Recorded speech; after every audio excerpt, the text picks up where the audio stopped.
Hey, everybody. You're about to hear a brief retelling of the movie Jane. Enjoy watching. Jane concludes that it's time to call it quits while standing on a cliff close to the ocean. A few days later, Olivia, Jane's closest friend, is attempting to carry out her daily activities without allowing the death of a loved one to impact her. She is a very driven girl who puts a lot of effort into her classes, works out every morning, assists with Joseph's charity, leads the debate club, and aspires to attend Stanford University. She hasn't spoken to her neighbor Izzy in a while, so she knows that the stress of thinking about college applications and working too much without taking time off to deal with her sadness is starting to get to her. Olivia and Jane were formerly great friends, but Izzy started to grow apart from them a few months ago, so Olivia had to deal with the news of Jane's passing on her own. Olivia doesn't want to acknowledge that other kids have more of an influence on her than she lets on, so she chooses to ignore their whispers about her at school in order to avoid appearing weak. Olivia visits Counselor Billings one day and inquires as to why Stanford selects only 2 kids from her school each year. Billings responds that it's merely an average and not to be taken seriously. She is worried about Olivia and so obsessed with this that she even looked into admission rates from previous years, but Olivia believes that this is all just part of the game. Later on, Olivia leads the debate club to yet another triumph in the regional final. As the leader of his club, Mr. Richardson is quite proud of his role. He seizes the opportunity to introduce Olivia to Camille, a new student who has recently transferred to their school and will be joining the group. Although Olivia isn't in the mood to interact with strangers, she pretends to be friendly for the benefit of the group. Olivia can't stop checking the webpage after sending her application to Stanford, but eventually she realizes that worrying about it won't help and goes to bed. But instead of going to bed, she searches for Camille on social media and becomes envious of all the supportive remarks her friends have left. The next day, Olivia uses her phone to check the Stanford website in between lectures. She is horrified to see that her application has been delayed. She is about to have a breakdown over this news, which she bottles up and then finds herself seeing Jane in the middle of the hallway. Olivia ends up vomiting up in the bathroom because her body is no longer able to withstand all of these unexpected emotional punches. Although Camille stays silent, Olivia senses that she is being made fun of by Karma while she is in the restroom.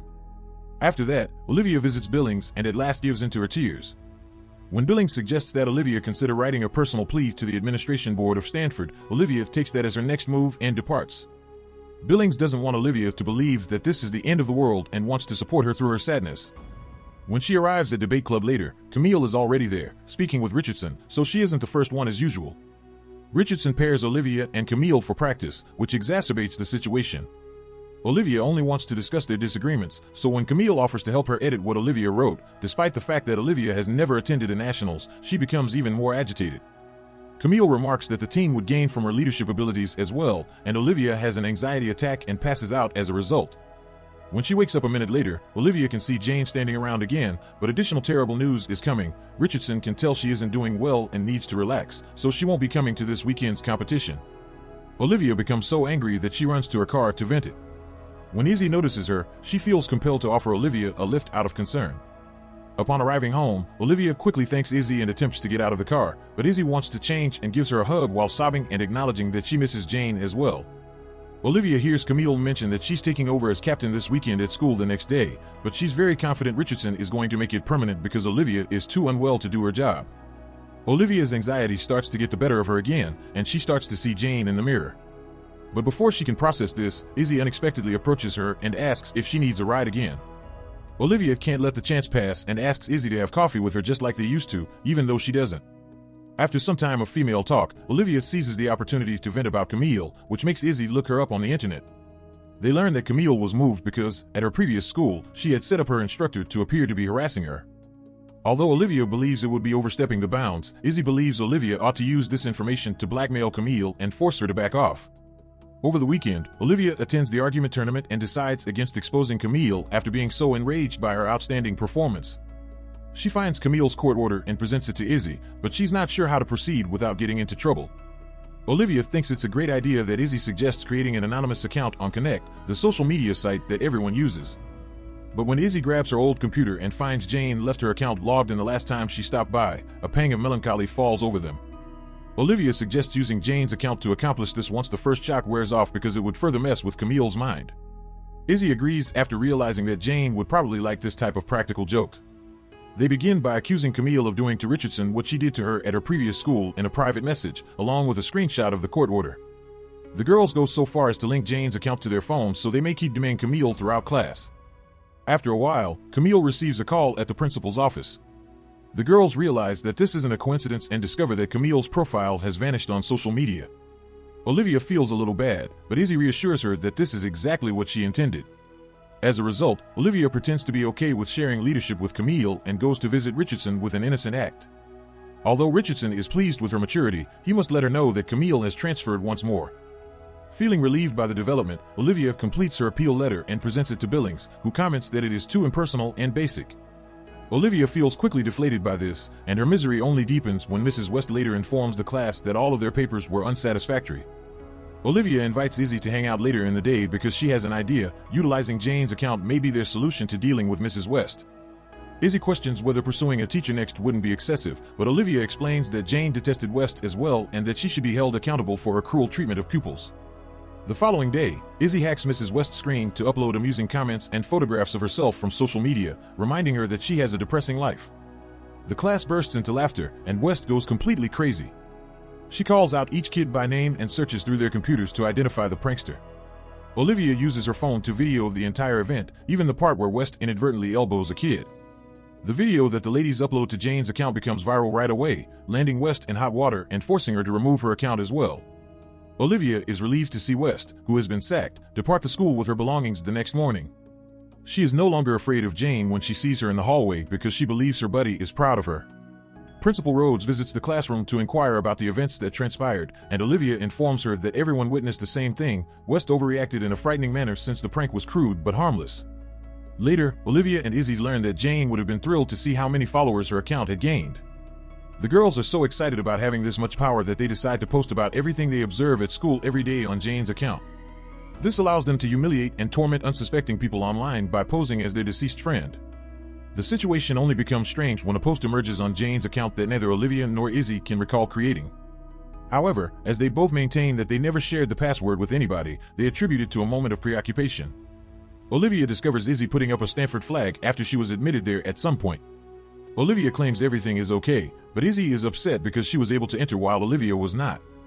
But as soon as Izzy leaves, Olivia breaks down in tears and witnesses Jane raising the flag. Olivia puts it back up right away, but she can't get over this experience. She becomes too nervous to do well in the following debate tournament, and they lose. Izzy pays Olivia a visit in the evening, carrying a bottle of wine. After spending some time together, Izzy admits she came to persuade Olivia to attend a party because she needed moral support because it's being held at her ex-husband's house.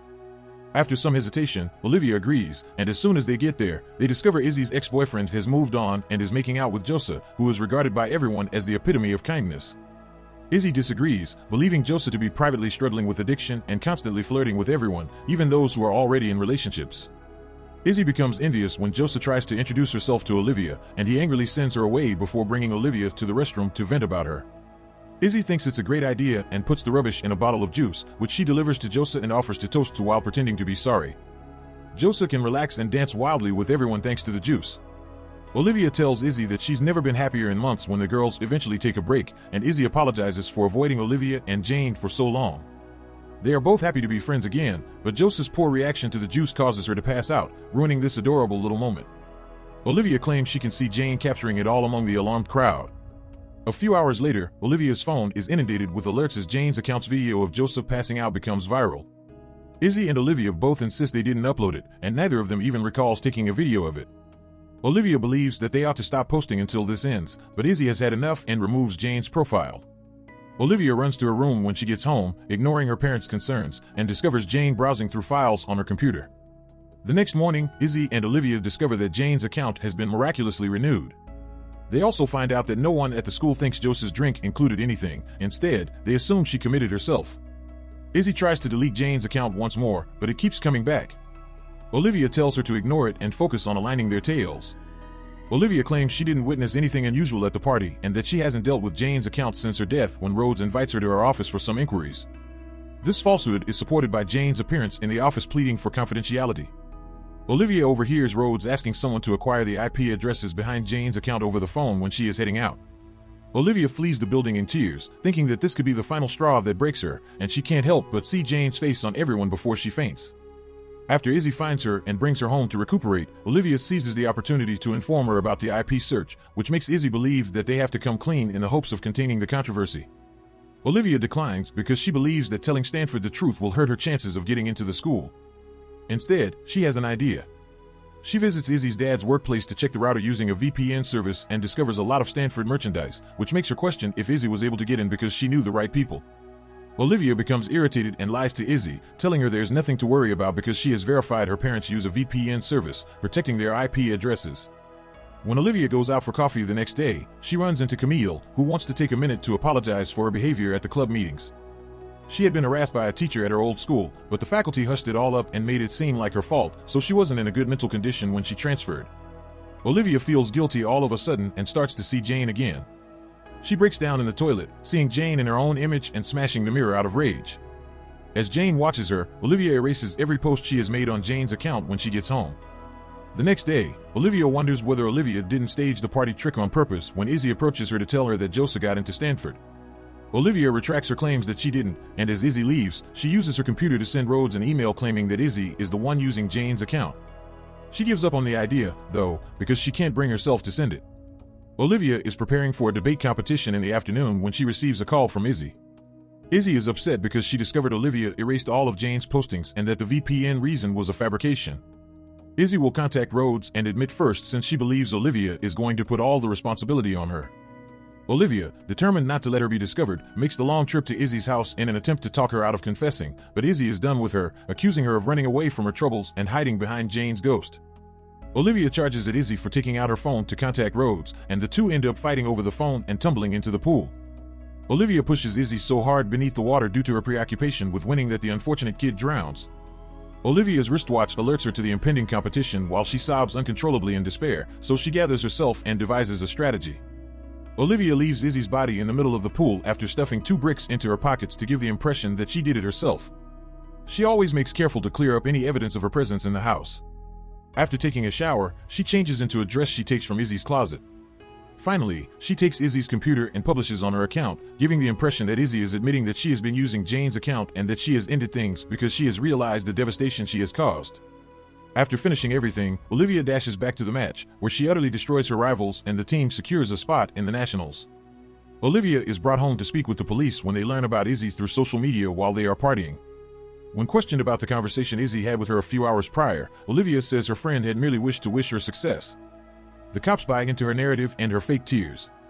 After a few days, Olivia eventually completes her letter of appeal to Stanford, citing her connection with Izzy as the basis for her personal inspiration and her desire to attend college in order to study mental health and assist others in need, much like her 2 deceased friends. Olivia notices Jane in the public at the next debating tournament, grinning with satisfaction at having achieved her goals.